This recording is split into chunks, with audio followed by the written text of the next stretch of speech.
A Choreographed Coup by Jason Wrench. Book 2 in the Love and Liquidation series from Pride Publishing. Chapter 1. Blaine gave himself one last look in the mirror. I look like an idiot, he thought. His boyfriend Ethan Bond, one of the 5 members of the pop group Zero, had assured him that the outfit was perfect for a concert. It was a white t-shirt under a black t-shirt, black skinny jeans rolled up at the ankles, and white tennis shoes without socks. To complete the look, he also had a black lambskin leather jacket accented with navy blue satin lining. I look like I should be a model. In Blaine's mind, that idea was not exactly reassuring. He applied some pomade to his hands and worked it through his short, blonde hair until it was tamed to his liking. There was a buzz from his left. He glanced down at a text message on his iPhone screen. Driver will be there in 5 minutes. The driver will be here in 5 minutes, he announced to a small group of friends in his apartment living room. He grabbed his favorite cologne, gave a quick spritz, and walked through the fragrant mist before pocketing his wallet, keys, and cell phone. Coat in hand, he left his bedroom. "It's about time," Kira remarked as he emerged. "I thought I'd have to rescue you."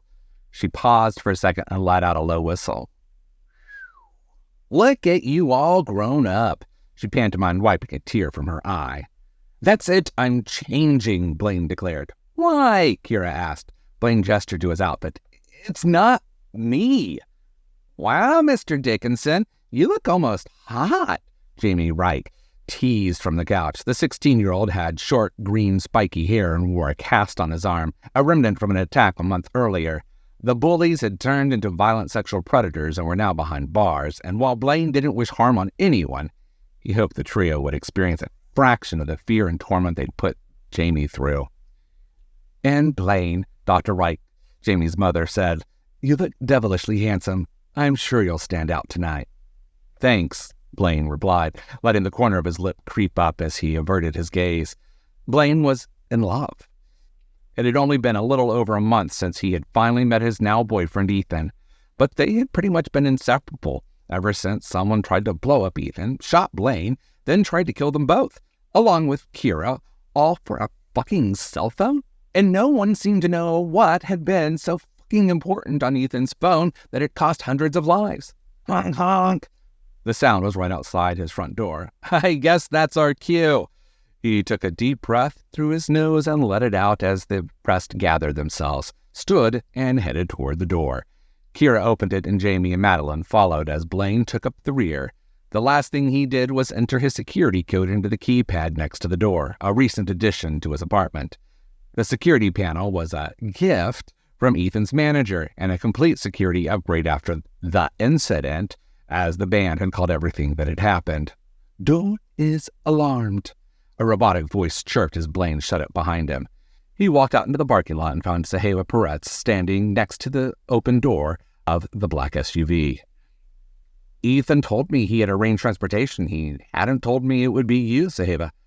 The woman wore a black suit, white shirt, and black tie. He couldn't see her eyes behind the dark sunglasses. "I was available. They don't need all 4 of us for a simple security detail at the venue." Miss Z was one of 4 bodyguards hired by Ethan's band for their protection. While the other 3 bodyguards always seemed more standoffish, Saheva had been friendly to Blaine from the start.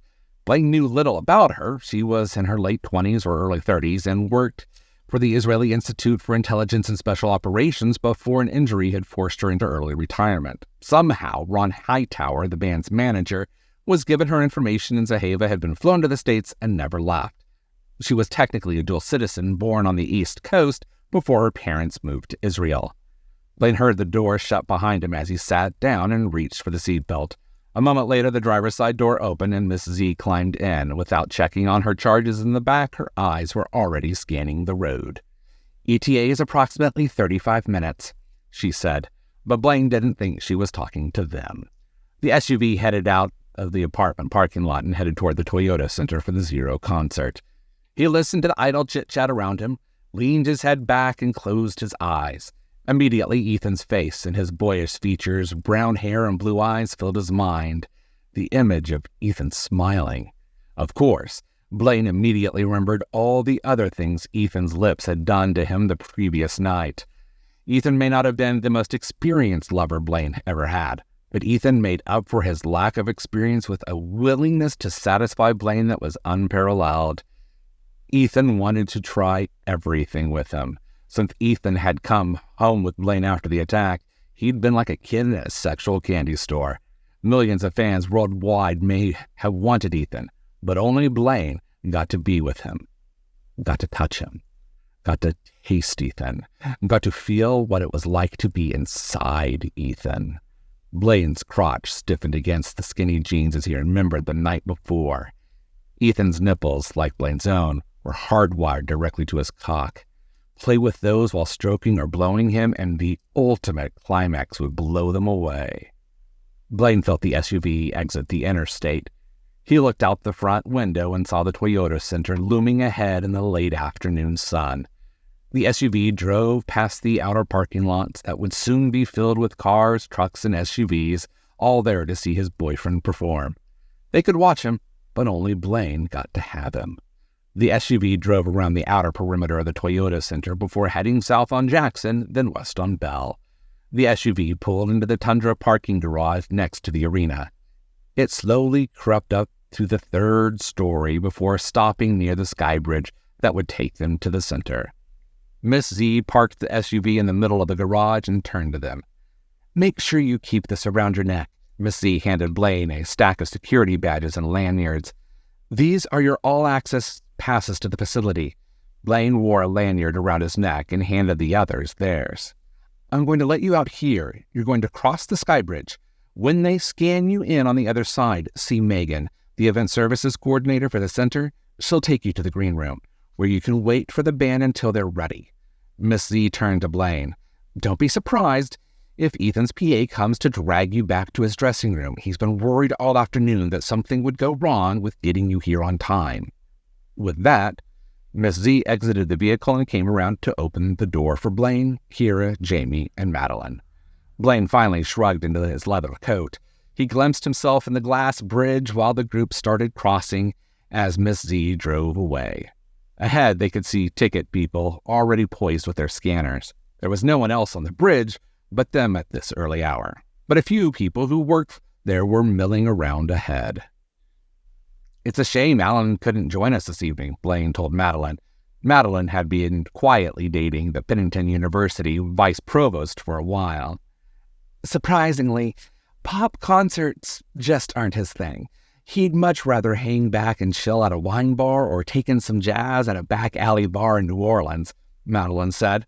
Her collar had flopped up when she'd put the concert lanyard around her neck. Jamie noticed and immediately reached over to fix it. "Please have your ticket passes ready," a ticket taker said as they approached the arena side of the bridge. "We're supposed to be meeting Megan," Blaine said. Yes," the woman said as she scanned their badges. "The guests. We were told you'd be here shortly. Let me call Megan." The woman pulled a walkie-talkie from her belt and said, "Megan, it's Charisse at the Tundra entrance with the VIPs. Again, the VIPs have arrived." A squawking sound over the radio that Blaine couldn't make out, but Charisse said, "Miss Flores said she'd be here momentarily. You could go stand over there." She motioned to a side lobby next to the glass that overhung Bell Street. Blaine looked down at traffic passing underneath. "Good afternoon. You must be the friends of Zero," a voice cut through the silence. Blaine turned to look at a businesswoman walking toward the group. She wore a gray pantsuit. Her shoulder-length black hair had light brown highlights that popped in the foyer lighting. "Blaine Dickinson." He extended his hands to greet the woman, who took it freely and shook it.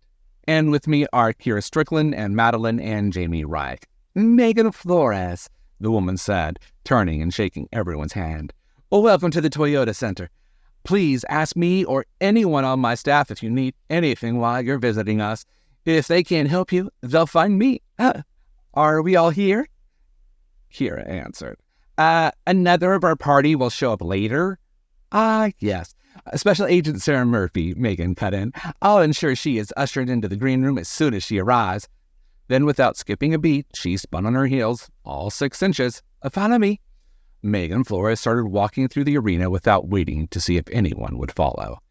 She walked the group around for almost 30 minutes as a tour guide. We broke ground in 2001 and opened in 2003. Have you been here this whole time? Madeline asked. No. I joined the team in 2015. Before moving back to Houston, I worked at the Toyota Arena in Ontario, California in guest relations and event management. How many seats does this place have? Jamie asked. The group stood in one of the many social clubs with amazing views of the arena inside. The arena sits 18,300 guests on game days, and we conceded about 19,000 guests per concerts. There are going to be 19,000 people here tonight? Jamie asked, the shock in his voice clear. Blaine walked over to the railing and stared into the arena. No, Megan answered. Tonight's concert only uses about 270 of the full 360 degrees. The band's layout doesn't enable concert-goers to sit behind the stage. I think we're expecting some 14,000 visitors tonight. Blaine looked down across the arena at the stage on the other end. Behind it was a giant wall of monitors. Images flashed across the giant screens. The crew scurried back and forth on the floors like ants. He marveled at how so many people seemed to know exactly what they were doing and how their small part fit into the larger picture of a multi-million-dollar concert. Mr. Dickinson? The sound of his name snapped him out of his wonderment. Yes, the words were out of his mouth more by instinct than anything else. It's time to head down to the green room, Megan said. Blaine smiled and started following the group. Megan led them out of the club area to the escalator down to the stadium floor. She passed a few checkpoints, and everyone was summarily let through as they followed their guide, who continued to rattle off facts about the facility. They walked through an entryway right onto the floor of the Toyota Center. Blaine paused just for a moment to take in the arena size. He'd been in a large arena before, but never a professional one.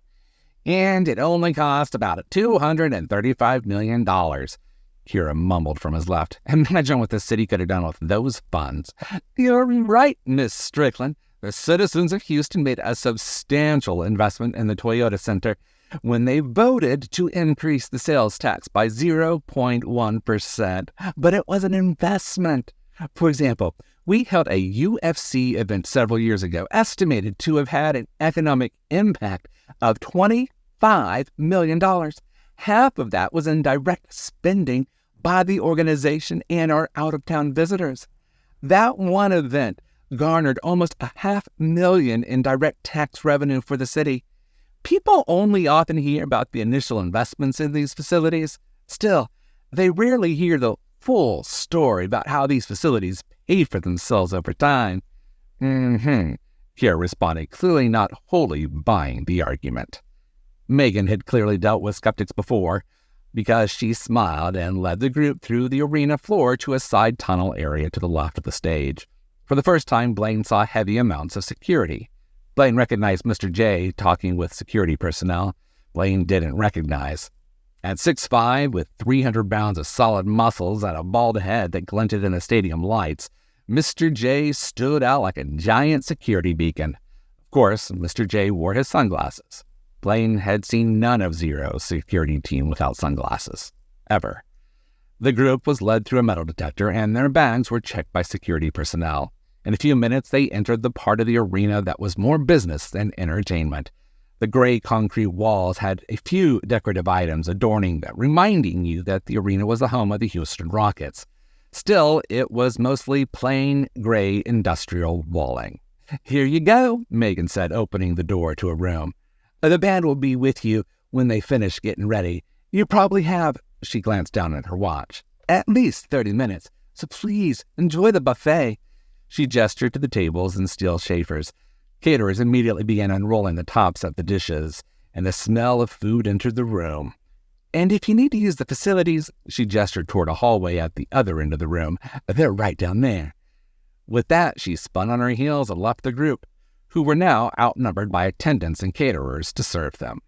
"So, this is how the other half lives," Madeline commented. "I hate to admit this, but I could get used to this kind of treatment. Wouldn't take me long."